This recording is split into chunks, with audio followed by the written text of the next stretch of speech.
मोतिहारी में विश्व योग दिवस के अवसर पर भारत विकास परिषद की तरफ से योग शिविर का आयोजन किया गया, जिसमें कई लोगों ने भाग लिया। इस दौरान योग की महत्ता पर विस्तार से प्रकाश डाला गया। कि दुनिया का चौथा आर्थिक शक्ति दुनिया का जो इंग्लैंड हम लोगों से आगे था, वो जो हम लोग को गुलाम बनाया था, वो इंग्लैंड अब हम लोगों के पीछे आ गया। ये है भारत का संकल्प। एक भारत एक समय था कि जो भी नेता आते थे तो भाषण देते थे, कहते थे कि जब माता के गर्भ से बच्चा आता तो उस पर 3000 का कर्जा।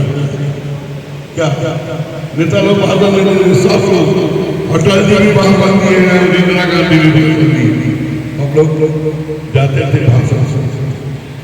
आज वही भारत अन्न और धान देने का काम किया।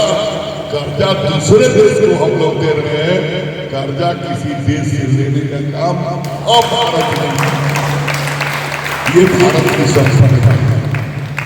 हमारा एक जमाना था कि हम लोग विदेश के गेहूं खाते थे, ललका गेहूं। आज वही भारत है कि दुनिया के 100 देश को गेहूं देने का काम किया, अन्न देने का काम किया। तो ये भारत की संपन्नता है। आज गांव-गांव में जाइए तो जीविका नीति के माध्यम से, जीविका के माध्यम से, शहर में जीविका के माध्यम से